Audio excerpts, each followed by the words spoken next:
Guru Tegh Bahadur was immensely pleased to hear this from his son. He told the Kashmiri Pandits, "Go and tell the Mughal rulers that you will agree to embrace Islam if they can persuade your Guru Tegh Bahadur to be converted to Muslim faith." Now, अपने बेटे का ये answer सुन के, that who can be holier than you, father, he was very much pleased.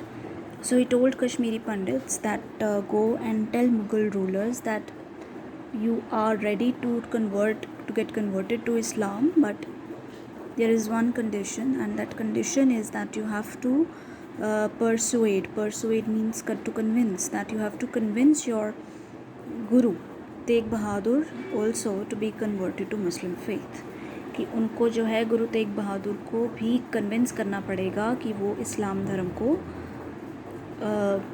Accept कर लें।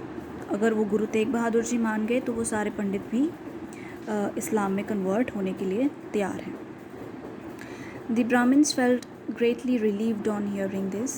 They bowed in reverence of the Guru and departed. Reverence means respect. Departed means to go.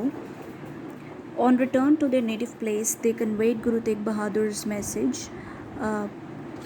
Guru Tegh Bahadur's message to Governor Zabardast Khan. तो ये बात सुन के जो Brahmins थे, they felt very relieved that there is somebody who is going to help them now.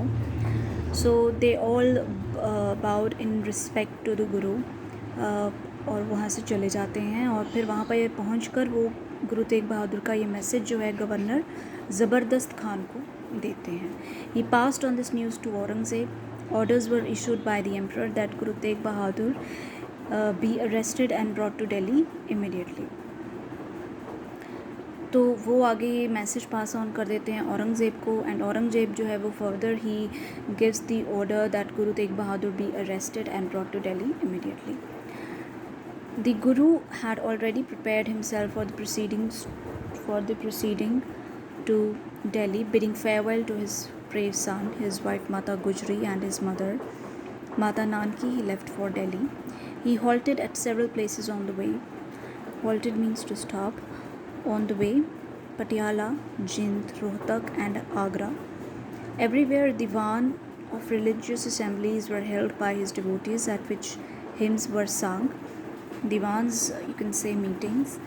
तो वो finally वो अपनी पूरी फैमिली को गुड बाय बोलते हैं, अपनी वाइफ को, अपने सन को, अपनी मदर नानकी को, ठीक है. और रास्ते में वो कितनी जगह पे रुकते हुए जाते हैं, और जहाँ जहाँ पे भी वो रुकते हैं वहाँ पे रिलीजियस मीटिंग्स लोग जो हैं अरेंज करते हैं, और वो सब मिलकर इकट्ठे होके वो भजन गाते हैं, ठीक है. So the stop at Patiala, Jind, Rohtak and Agra.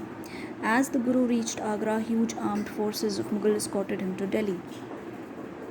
तो जैसे ही वो आगरा पहुंचते हैं, बहुत सारी बड़ी एक आर्म्ड फोर्सेस जो होती हैं वो उनको दिल्ली लेने के लिए आगे दिल्ली लेके जाने के लिए उनको आती हैं. Aurangzeb was not in Delhi, but he left instructions that Guru Tegh Bahadur be ordered to embrace Islam or face death. Now जैसे ही वो आगरा पहुंचते हैं, उनको वो दिल्ली लेके जाने के लिए आ जाते हैं. औरंगजेब वहाँ पे नहीं होता है, पर वो ऑर्डर देता है कि उसकी क्या इंस्ट्रक्शंस होती हैं कि गुरु तेग बहादुर को मनाओ कि वो इस्लाम कबूल करे, नहीं तो उनको otherwise he has to face death. The chief Qazi Wahab-ullah tried his utmost to persuade the Guru to accept Islam. Guru Tegh Bahadur would at no cost give up his faith.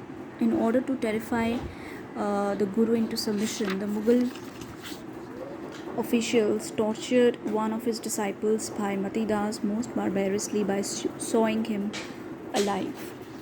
अब जो chief काजी होता है वहाँ पर वहाबुल्ला, उसको वो अपना सारा ज़ोर लगा देता है उस गुरु जी को मनाने के लिए कि वो एक्सेप्ट कर ले इस्लाम धर्म को. बट गुरु तेग बहादुर जो है वो बिल्कुल भी गिव अप नहीं करते हैं अपना फेथ.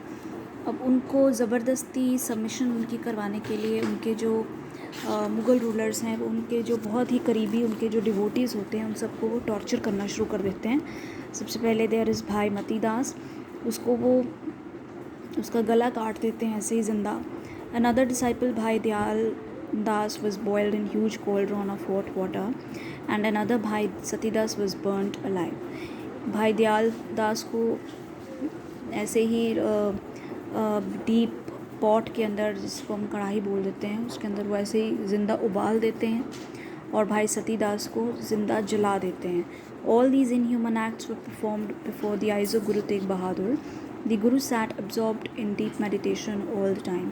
और ये सारी चीज़ें गुरु तेग बहादुर की आंखों के आगे हो रही थी, बट वो बिल्कुल भी अपने फेथ से डगमगाते नहीं हैं, बिल्कुल भी वो घबराते नहीं हैं. Keep sitting in meditation. The Guru sat absorbed in deep meditation all the time. He did not waver, and even when the Mughal officials tried to persuade him to change his mind, he expressed his determination that he was prepared to lay down his life but not renounce his faith. वो बिल्कुल भी wave नहीं करते हैं, घबराते नहीं हैं. Mughal officials बार बार उनको कन्विंस करते हैं कि वो अपना धर्म बदल लें, पर वो बहुत ज़्यादा दृढ़ निश्चय होता है, उनका डिटर्मिनेशन होती है कि वो अपनी लाइफ कि वो अपनी जान दे देंगे, पर वो इस्लाम कबूल नहीं करेंगे. Thereafter he was shut in a cage, finding him unrelenting. Unrelenting is somebody who is not ready to give up. No? Orders were issued by Aurangzeb that Guru be executed publicly in Chandni Chowk. तो उसके बाद उनको एक cage में रख लेते हैं और वो कितना ट्राई करते हैं पर गुरुजी नहीं मानते. तो फिर ऑर्डर्स इशूड करे जाते हैं कि औरंगजेब जो है, ऑर्डर्स निकलते हैं उसके थ्रू कि गुरुजी को जो है पब्लिकली एग्जीक्यूट किया जाए. पब्लिकली एग्जीक्यूशन मतलब पब्लिकली उनको मारा जाए. People were shocked that emperor had ordered the execution of such a holy man as the guru. और लोग ये सुनकर बड़े हैरान हो जाते हैं कि इतने बड़े गुरु, इतनी बड़ी होली सोल के लिए ऐसे ऑर्डर्स औरंगज़ेब ने निकाले हैं.